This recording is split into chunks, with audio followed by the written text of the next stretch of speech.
Buenos días, mi nombre es Leobardo Daniel Pacheco Arias, soy arqueólogo del Instituto Nacional de Antropología e Historia en Oaxaca.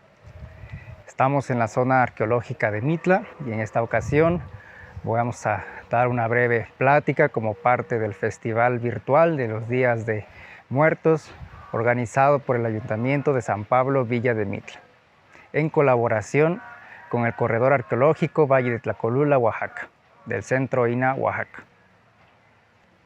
Después del abandono de Monte Albán, alrededor del año 850 o mediados del siglo IX de nuestra era, conllevó a una serie de establecimientos de nuevas ciudades o nuevos pequeños ciudades-estado, conocidos en zapoteco como queche. En las variantes de zapoteco de hoy en día, pues se les conoce como geish, quech, y en fin, diferentes variantes lingüísticas. Uno de esos asentamientos que tuvo su auge posterior a Monte Albán fue precisamente la ciudad de Mitla. Fue un asentamiento que en su época de mayor apogeo alcanzó alrededor, solamente el centro de la población, más de 10.500 habitantes, contando también a sus pueblos sujetos que pagaban tributo de alguna manera al gobernante de Mitla. Alcanzó una población de casi 21.500 habitantes, lo que hace una de las regiones más pobladas de todo el Valle de Tlacolula. Recordemos que a la llegada de los españoles habían alrededor de 7 comunidades o ciudades-estados zapotecas que rivalizaban y que algunas veces se aliaban, y que entre las más importantes pues destacaban precisamente Mitla, Macuilxóchitl, Teitipac.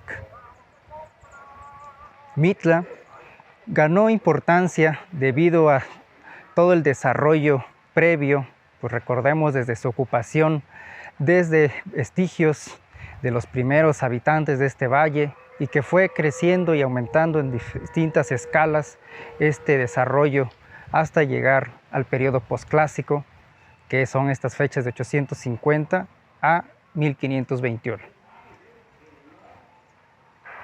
La ciudad de Mitla se consolidó como un punto de peregrinación, como un punto de atracción de diversas etnias o grupos culturales, desde la Sierra Mije, la Sierra Juárez, incluso desde la Sierra Sur y varias comunidades en el Valle de Oaxaca, que venían a esta ciudad en peregrinación o rendir culto a una de las deidades principales que tuvo esta ciudad, que fueron los dioses de la muerte, conocidos en zapoteco como Pitao Pecelao, y su consorte o esposa llamada Xonaxiquecuy. Estas dos deidades fueron de vital importancia en esta comunidad, y como he mencionado, pueblos de otras regiones vinieron precisamente a este lugar para rendirles culto. La organización social de los zapotecos durante la época prehispánica consistía en un linaje, en una familia gobernante, integrada por el cabeza, la pareja de matrimonio que dirigía todo un palacio real que se llamaba en zapoteco un quehui o kiwi, y que tenía desde luego una serie de otras casas como sujetos o como parte de esta red o satélites a este palacio. A mis espaldas es un ejemplo de justamente el palacio o la residencia de la pareja gobernante de Mitla durante la época prehispánica.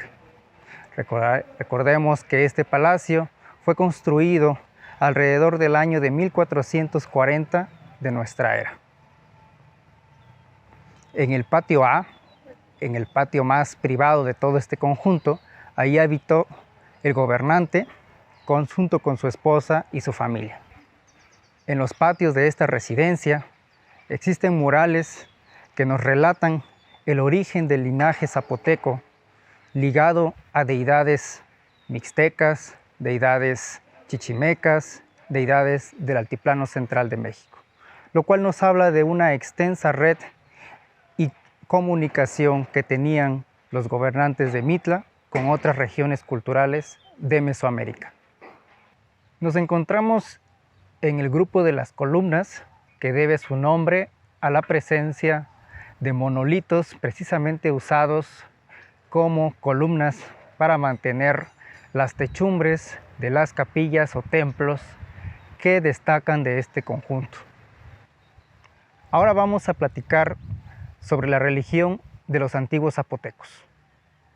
Desde luego, sus antecedentes se encuentran desde la formación de Monte Albán, donde existía una clase sacerdotal con diversas jerarquías y que estaba ligado justamente el sumo sacerdote, era normalmente el hermano o parte de la familia del gobernante zapoteco.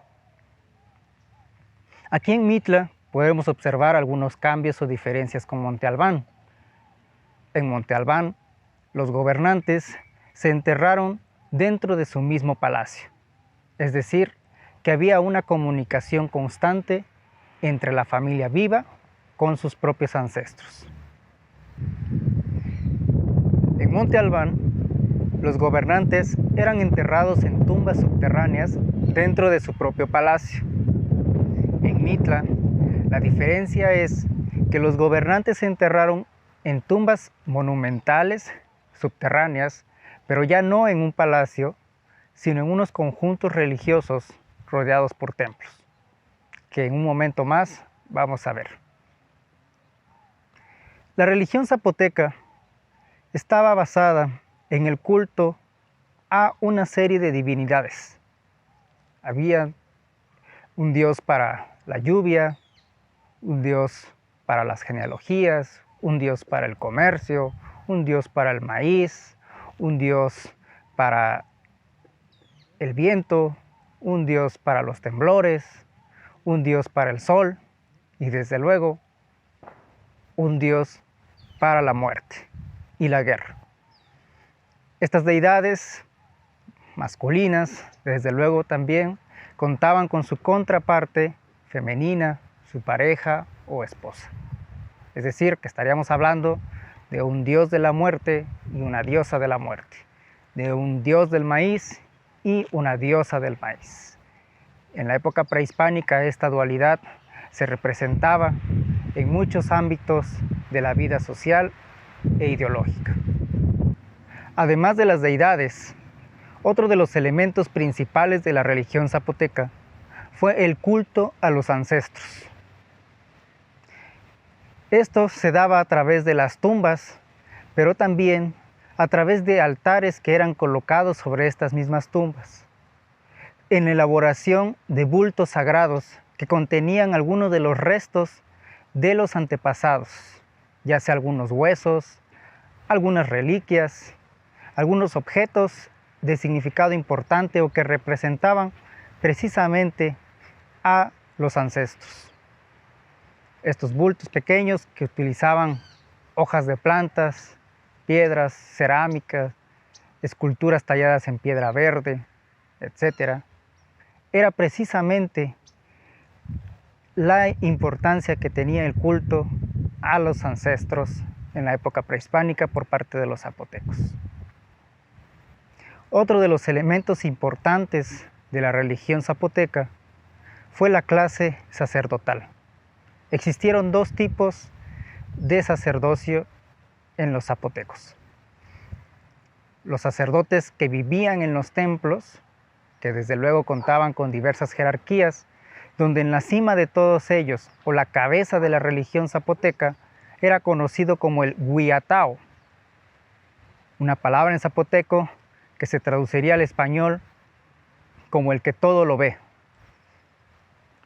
Después se encontraban los copapitao, que eran los sacerdotes ya adultos, de más experiencia. En la otra jerarquía se localizaban los huesayeche, que eran precisamente los sacerdotes activos que hacían los rituales. Y en la escala o en la jerarquía, los principiantes eran conocidos como los vigaña. A mis espaldas, el grupo principal o edificio de las columnas fue precisamente la residencia de la cabeza de la religión zapoteca prehispánica, el Huiatao.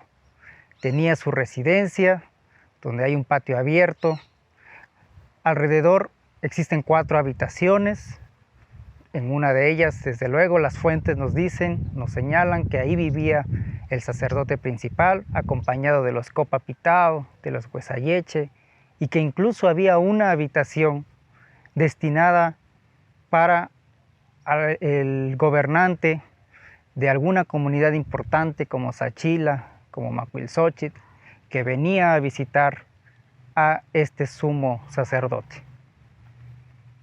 Anexo a esta residencia del Huiatao se localiza una capilla o un templo con una serie de 6 columnas, que precisamente fue el templo de la muerte, como nos lo señalan las crónicas, donde se encontraban más bien, las esculturas del dios de la muerte, Pitao Peselao, y su esposa, Xonaxiquecuya.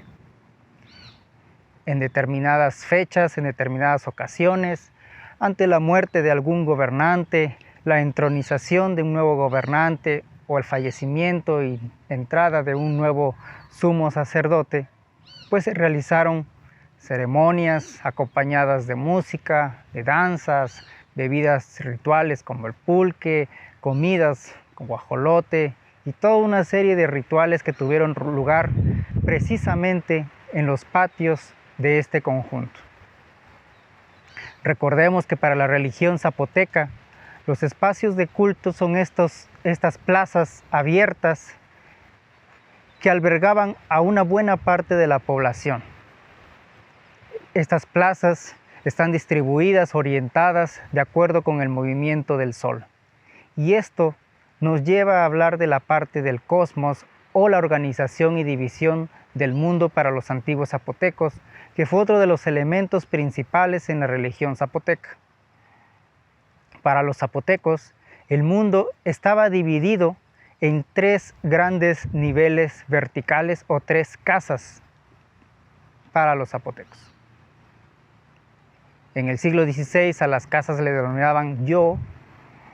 Entonces la casa superior o la casa del cielo, Yogiba, como se dijera en el siglo XVI, pues era una casa dividida por sus 4 rumbos cardinales, norte, sur, este, oeste, cada uno ligado a un color en específico, y era la habitación de un dios en específico, en este caso de Pitao Copicha, el dios solar. 9 niveles separaban a esta casa del cielo con la casa de la tierra, que es el mundo donde se encuentra la comunidad, es el mundo donde vivimos, que sería el yo yeche o la casa del pueblo. Lo mismo, esta casa tenía esta división en sus 4 rumbos, un punto central y cada uno asociado a un color. 9 niveles abajo de la casa de la tierra se localizaba la casa del inframundo, yo Gavila, como se diría en zapoteco. Y esta era la casa donde habitaba el dios de la muerte y la diosa de la muerte. Entonces es importante entender cómo estructuraron los zapotecos su mundo, su cosmos, y cómo esto también estaba ligado al tiempo. El calendario zapoteco o pillé, un calendario ritual, a diferencia de un calendario solar de 365 días, el calendario pillé o calendario ritual se dividía en 260 días.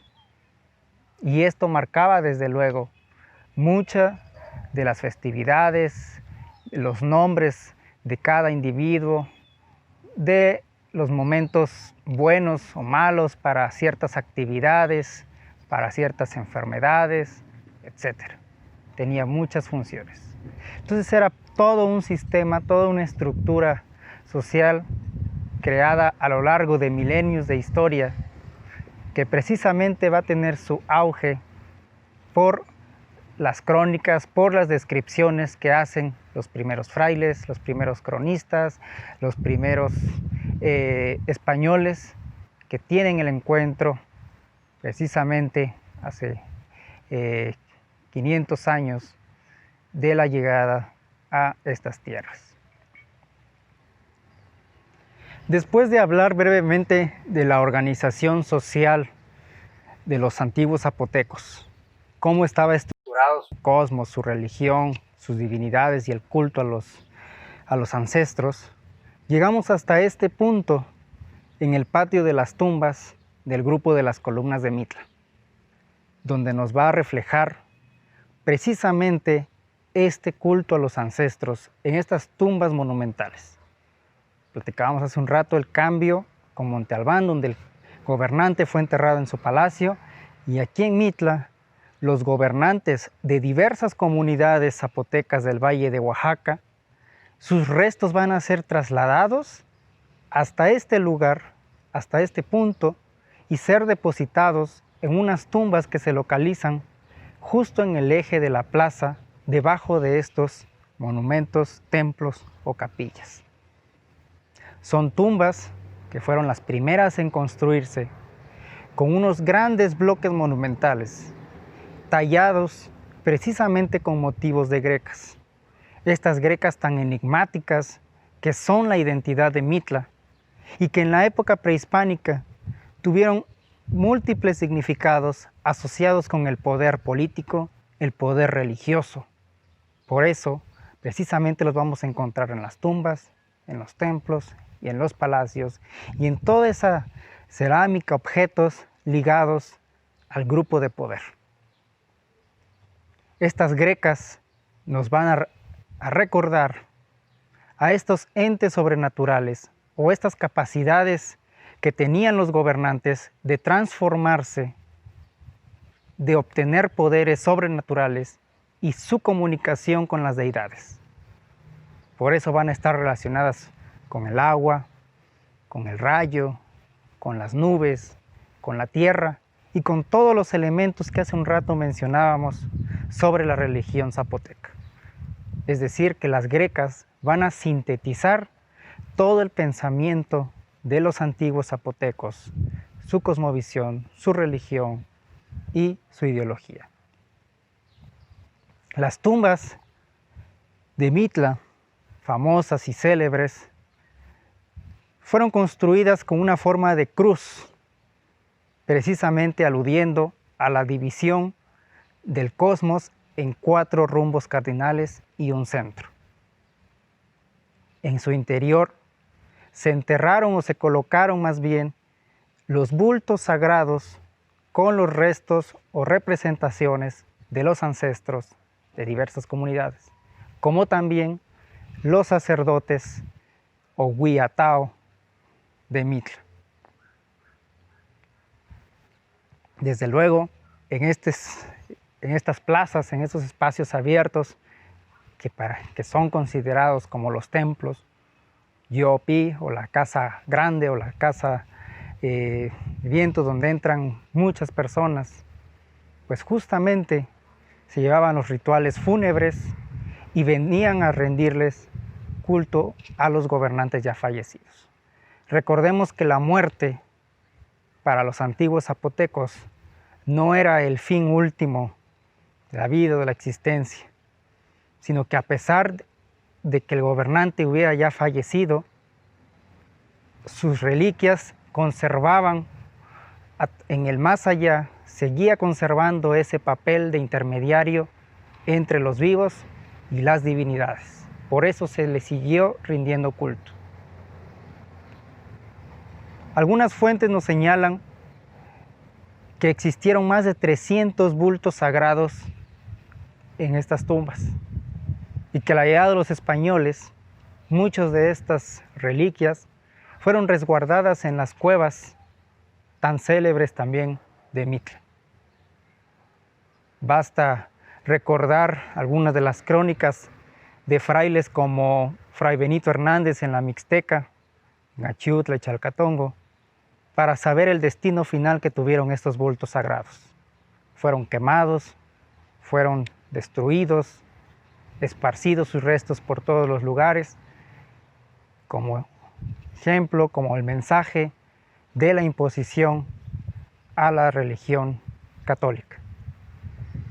Pero estos espacios que continúan vivos, que siguen presentes en la memoria de todos los oaxaqueños, mitleños y de México, pues vienen precisamente en los días de muertos, pues para recordar Mitla, toda su tradición ligado al culto de la muerte, el culto a los dioses de la muerte, Pitao Peselao y Xonaxi Quecuya, y pues que todo eso validó a Mitla como una ciudad sagrada, dedicada precisamente como umbral o como puerta del inframundo.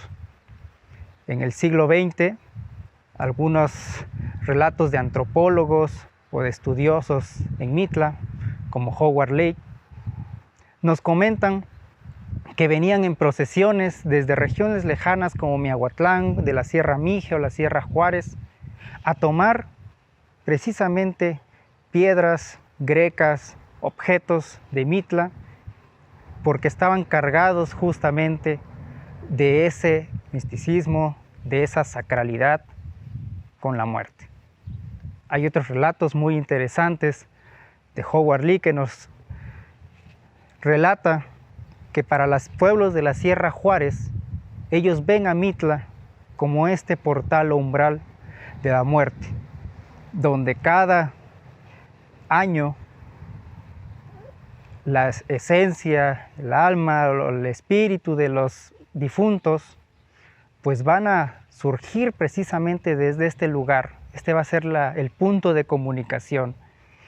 Y que en la espalda de los chapulines van a trasladarse a sus hogares o a donde están sus familiares, donde los van a recibir, desde luego, con las ofrendas, con los altares y con todas estas festividades que ya conocemos y que hacen algo único a este lugar y a Oaxaca. Esperamos que hayan disfrutado de esta pequeña plática, paseo por la zona arqueológica de Mitla, hablándoles justamente esa relación que guarda como el umbral o como el portal hacia el inframundo, que de ahí justamente viene el nombre de Mitla. Les damos las gracias a nombre del Instituto Nacional de Antropología e Historia, en colaboración con el municipio de San Pablo, Villa de Mitla. En estos momentos nuestra zona arqueológica se encuentra cerrada al público por la pandemia. No obstante, les invitamos para que sigan continuando con todas las medidas sanitarias, que no bajen la guardia. Es muy importante para que muy pronto volvamos a encontrarnos en estos espacios. Muchísimas gracias.